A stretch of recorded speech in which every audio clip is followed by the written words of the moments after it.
আইনমন্ত্রী আনিসুল হক রিমান্ডে। আওয়ামী লীগ বাংলাদেশের রাজনীতি করতে পারবে না বলছেন সালাউদ্দিন। হাসিনার পতন ঘটলেও চূড়ান্ত বিজয় এখনো আসেনি বলছেন হাসনাত আব্দুল্লাহ। যারা বিদেশ পালিয়েছে তাদের গ্রেপ্তারের চেষ্টা চলছে। এবং সর্বশেষ জানাবো, আওয়ামী লীগের লিফলেট বিতরণ করা বিসিএস কর্মকর্তা মুকিব গ্রেপ্তার। শুনছিলেন সংবাদ শিরোনাম, এবারে বিস্তারিত। সাবেক আইনমন্ত্রী আনিসুল হক রিমান্ডে। নারায়ণগঞ্জের সোনারগাঁওয়ে বৈষম্যবিরোধী ছাত্র আন্দোলনে আশিক মিয়া নামে এক শ্রমিক নিহতের ঘটনায় করা মামলায় সাবেক আইনমন্ত্রী আনিসুল হক 3 দিনের রিমান্ড মঞ্জুর করেছে আদালত। সকালে শুনানি শেষে নারায়ণগঞ্জের জ্যেষ্ঠ বিচারিক হাকিম নূর মহসিন এ আদেশ দেন। ওই দিন সকালে ঢাকা কেন্দ্রীয় কারাগার থেকে আনিসুল হককে নারায়ণগঞ্জের আদালতে হাজির করে 5 দিনের রিমান্ডের আবেদন জানালে শুনানি শেষে 3 দিন মঞ্জুর করা হয়। বিষয়টি নিশ্চিত করেছেন আদালত পুলিশের পরিদর্শক কাইয়ুম খান। তিনি বলেন, রিমান্ড শুনানি শেষে তাকে আবার ঢাকা কেন্দ্রীয় কারাগারে পাঠানো হয়েছে। মামলার তদন্তকারী কর্মকর্তা পরবর্তী সময়ে তাকে রিমান্ডে এনে জিজ্ঞাসাবাদ করবেন। আওয়ামী লীগ বাংলাদেশ রাজনীতি করতে পারবে না বলছেন সালাউদ্দিন। আওয়ামী লীগ বাংলাদেশের রাজনীতি করতে পারবে না বলে মন্তব্য করেছেন বিএনপির স্থায়ী কমিটির সদস্য সালাউদ্দিন আহমেদ। তিনি বলেন, আওয়ামী লীগ বাংলাদেশের রাজনীতি করতে পারবে না, সেই আওয়াজ আমরা উঠাচ্ছি। আমরা আওয়ামী লীগের এই গণহত্যা ও মানবতা বিরোধী অপরাধের জন্য রাজনৈতিক সংগঠন হিসেবে বিচার দাবি করছি। তিনি বলেন, আওয়ামী লীগকে একদিকে চাবেন তারা রাজনীতিতে নিষিদ্ধ হোক, আবার আপনারা তাদের বিচার করবেন না, পুলিশ দিয়ে তাদের কর্মসূচি বাধা দিবেন। এত স্ববিরোধিতা ঠিক নয়। আমরা স্পষ্ট করে বলে দিতে চাই, বৈপ্লবিক গণ অভ্যুত্থানের মধ্য দিয়ে এই দেশের মানুষ আওয়ামী লীগকে প্রত্যাহার করেছে, আওয়ামী ফ্যাসিবাদীদের রাজনীতিকে প্রত্যাখ্যান করেছে, তাদের বিতাড়ন করেছে। আওয়ামী লীগ বিষয়ে অন্তর্বর্তী সরকারের অবস্থানের সমালোচনা করে তিনি বলেন, আপনারা আওয়ামী লীগকে রাজনৈতিক কর্মসূচি পালনের জন্য মাঠে নামতে দিবেন না। আমরা এটা সমর্থন করি, কিন্তু এইভাবে কতদিন রাজপথে পুলিশ দিয়ে ঠেকাবেন? আপনারা বলবেন নির্বাচনে আওয়ামী লীগকে চায় না, আওয়ামী লীগ রাজনীতি করতে পারবে না, কিন্তু কি পদক্ষেপ নিচ্ছেন? আইনি কোন পদক্ষেপ কি এই সরকার নিচ্ছে? আওয়ামী লীগের বিরুদ্ধে ব্যবস্থা নেওয়ার দাবি জানিয়ে সালাউদ্দিন আহমেদ বলেন, আমরা বলেছিলাম সংবিধানের 47 অনুচ্ছেদ অনুসারে রাজনৈতিক সংগঠন হিসেবে আওয়ামী লীগের বিরুদ্ধে গণহত্যা এবং মানবতা বিরোধী অপরাধের জন্য বিচারের ব্যবস্থা করা হোক। সে অনুযায়ী আন্তর্জাতিক অপরাধ ট্রাইব্যুনালের আইন সংশোধন করার দাবি জানিয়েছেন বিএনপির এই নেতা। বলেন, কেউ কেউ বলতে শোনা যাচ্ছে আন্তর্জাতিক অপরাধ আদালতে যাদের বিচার হচ্ছে সেই বিচারে হয়তো অবজারভেশন আসবে। আওয়ামী লীগের রাজনীতির বিষয়, সেটা অত্যন্ত দুর্বল অবজারভেশন হবে। তখন আপনাদেরকে প্রশাসনিক আদেশ দিতে হবে, আইন প্রণয়ন করতে হবে সেই অবজারভেশনের তিরিখে। এখন যদি আপনারা সোচ্চার হন বিচারের জন্য, বাংলাদেশের মানুষে বাংলাদেশের ফাঁসিবাদী রাজনীতির একদম নির্মূল হয়ে যাক, সেই ব্যবস্থা আপনারা নিতে পারেন। বিএনপির স্থায়ী কমিটির এই সদস্য আরো বলেন, নির্বাচনমুখী সংস্কারের জন্য যে সমস্ত সংস্কার স্বল্প মেয়াদে সংস্কার করা দরকার সেগুলো চিহ্নিত করুন, সকল মহলের সঙ্গে আলোচনা করুন, সেগুলোর আইনি সংস্কার করুন। আইনি সংস্কারের পর যদি প্রাতিষ্ঠানিক সংস্কারের প্রয়োজন হয় সেটা করবেন। সেজন্য কত সময় লাগবে সেটা আমরা জানি।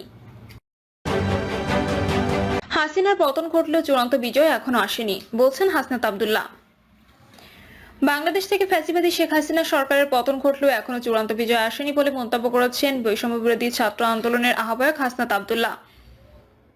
তিনি বলেছেন, আমরা পুরো ফ্যাসিবাদী রাষ্ট্র ব্যবস্থার মধ্যে শুধু হাসিনা এবং গণভবনের পতন ঘটাতে পেরেছি, কিন্তু গণভবনের সঙ্গে রাষ্ট্র উপাদানের অন্যান্য যে বিষয়গুলো রয়েছে সেগুলোর বিলোপ ঘটাতে পারেনি এবং এই ভূখণ্ডের মানুষের দীর্ঘদিনের লড়াইয়ে চূড়ান্ত বিজয় অর্জন করতে পারেনি। হাসনাত আব্দুল্লাহ বলেন, আমরা শেখ হাসিনার নেতৃত্বে গড়ে ওঠা আওয়ামী ফ্যাসিবাদী সরকারের পতন ঘটিয়ে ছাত্র জনতার সরকার প্রতিষ্ঠা করেছি।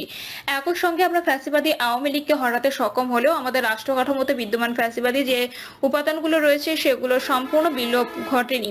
গণঅভ্যুত্থানে আমাদের এক দফা ছিল ফ্যাসিবাদের বিলোপ, নতুন রাজনৈতিক বন্দোবস্ত, নতুন রাষ্ট্র কাঠামো গঠন, গণতন্ত্রকে প্রাতিষ্ঠানিক রূপ দেওয়া এবং সাম্য, মানবিক মর্যাদা ও সামাজিক সুবিচারা বাংলাদেশ গড়ার জন্য এখনো আমাদের কাজটি অসমাপ্ত রয়ে গেছে। তিনি বলেন, এই ভূখণ্ডের মানুষ 1947 সালে পাকিস্তান আমলে, 1971 এর মহান মুক্তিযুদ্ধ এবং 1990 এর গণঅভ্যুত্থানের মধ্য দিয়ে সবসময় একটি জুলুম এবং শোষণহীন সমাজ ও রাষ্ট্র ব্যবস্থার আকাঙ্ক্ষা মানুষ ব্যক্ত করেছে। কিন্তু দুঃখজনক বিষয় হলো আমাদের বিদ্যমান যে রাজনৈতিক কাঠামো এবং দলগুলো রয়েছে তারা মানুষের আশা আকাঙ্ক্ষাকে ধারণ করতে ব্যর্থ হয়েছে। একই সঙ্গে তারা গণমানুষের এই গণ আকাঙ্ক্ষাকে বাস্তবে রূপ দিতে ব্যর্থ হয়েছে। হাসনাত আরো বলেন, 2024 সালে ছাত্র জনতার রক্তের বিনিময়ে আরেকবার এদেশের মানুষের সামনে গাঠনিক মুহূর্ত হাজির হয়েছে। সময়ের পরিক্রমায় ছাত্র জনতার নেতৃত্বে সংগঠিত অভ্যুত্থানে অংশগ্রহণ করা দেশের সর্বস্তরের নাগরিকদের, বিশেষত তরুণ জনগোষ্ঠীর নতুন আকাঙ্ক্ষা ও রাষ্ট্রকল্প তৈরি হয়েছে, কিন্তু বিদ্যমান রাজনৈতিক দলগুলোতে ধারণ করতে ব্যর্থতার পরিচয় দিচ্ছে। ফলে অভ্যুত্থানের শক্তি ছাত্র তরুণরা অভ্যুত্থানের মধ্য দিয়ে সৃষ্টি হওয়া নতুন আকাঙ্ক্ষা ও রাষ্ট্রকল্পকে ধারণ করে বাংলাদেশের ফ্যাসিবাদ বিরোধী জনতাকে সঙ্গে নিয়ে একটি রাজনৈতিক দল গঠনের উদ্যোগ নিয়েছে। বৈষম্য বিরোধী ছাত্র আন্দোলনের এই আহ্বায়ক বলেন, আমাদের এই রাজনৈতিক দলটি যেন নির্দিষ্ট একটি শ্রেণী না হয় এবং নির্দিষ্ট একটি আদর্শের না হয়ে যায়, এটি যেন সমাজের সব স্তরের কণ্ঠস্বর হয়। সেজন্য আমরা প্রতিশ্রুতিবদ্ধ। যারা মনে করছেন দেশের বিদ্যমান রাজনৈতিক ব্যবস্থা থেকে বাদ পড়েছে, আমরা তাদেরও প্রতিনিধিত্ব করতে চাই। আমরা সব নাগরিকের কথা শুনতে চাই, আমরা সবার আকাঙ্ক্ষা ধারণ করতে চাই। যারা বিদেশ পালিয়েছে তাদের গ্রেপ্তারের চেষ্টা চলছে। অন্তর্বর্তীকালীন সরকারের স্বরাষ্ট্র উপদেষ্টা লেফটেন্যান্ট জেনারেল জাহাঙ্গীর আলম বলেছেন, আন্তর্জাতিক অপরাধ ট্রাইব্যুনালে যাদের বিরুদ্ধে গ্রেপ্তারি পরোয়ানা জারি করেছে তাদের অনেককে আমরা ধরেছি। বিদেশে যারা পালিয়ে তাদেরকেও গ্রেপ্তারের চেষ্টা চলছে। স্বরাষ্ট্র উপদেষ্টা বলেন, আন্তর্জাতিক অপরাধ ট্রাইব্যুনালের আসামি 105 জন, সেখানে গ্রেপ্তার মাত্র 35 জন। আসামি গ্রেপ্তার না হয় তারা ক্ষোভ প্রকাশ করেছে। অন্তর্বর্তী সরকারের 6 মাসে আইন শৃঙ্খলা বাহিনী নিয়ে কতটা সন্তুষ্ট জানতে চাইলে তিনি বলেন, আমরা কতটা সফল সেটা জনগণ বলতে পারবে। গণমাধ্যমের সহকর্মীরা বলতে পারবেন আমরা কেমন পরিস্থিতিতে দায়িত্ব নিয়েছি, সেই থেকে বর্তমান পরিস্থিতি কেমন। গ্রেপ্তারের উদ্যোগের বিষয়ে জানতে চাইলে স্বরাষ্ট্র উপদেষ্টা বলেন, আন্তর্জাতিক অপরাধ ট্রাইব্যুনালে যাদের বিরুদ্ধে গ্রেপ্তারি পরোয়ানা জারি করেছে অনেককে আমরা ধরেছি। আসল জন বাংলাদেশে নেই, আমরা তাকে কোথা থেকে ধরবো? যারা দেশে নেই তাদের তো পুলিশ গিয়ে ধরে আনতে পারবে না। এটা এক্ষেত্রে আমরা চেষ্টা করেছি। পার্শ্ববর্তী দেশের সঙ্গে একটি চুক্তি আছে, সেইভাবে তাদের আনার কাজ চলছে। একই প্রশ্নের জবাবে পুলিশের আইজিপি বাহারুল আলম বলেন, আন্তর্জাতিক অপরাধ ট্রাইব্যুনালের কিছু আসামিদের বিষয়ে ইন্টারপোলের মাধ্যমে রেড নোটিশের অনুরোধ জানিয়েছি। আমার বিশ্বাস দ্রুত ইন্টারপোলের নোটিশ জারি হবে। তখন সংশ্লিষ্ট দেশের পুলিশের একটি নৈতিক দায়িত্ব হবে এসব আসামিদের গ্রেপ্তার করা। আমার বিশ্বাস তারা তাদের গ্রেপ্তার করবে। থানা ও কারাগারে বারবার হামলার ঘটনা ঘটছে, হামলার প্রতিকার হচ্ছে বলে এমন ঘটনা ঘটেছে কিনা জানতে চাইলে তিনি বলেন, প্রতিকার হচ্ছে, উত্তরার ঘটনা তদন্ত করা হচ্ছে। এই ঘটনায় যারা জড়িত তাদের বিরুদ্ধে আইনগত ব্যবস্থা নেওয়া হবে। কারাগারের ঘটনায়ও একইভাবে ব্যবস্থা নেওয়া হবে।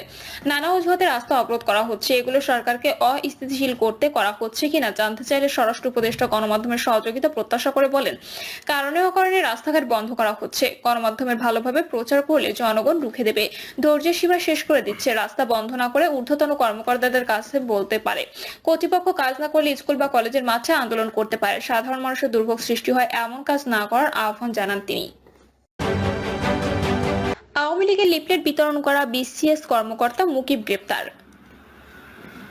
আওয়ামী লীগ ঘোষিত কর্মসূচি অনুযায়ী ঢাকায় লিফলেট বিতরণ করে গ্রেপ্তার হয়েছেন লালমনিরহাটের আলোচিত বিসিএস কর্মকর্তা মুকিব মিয়া।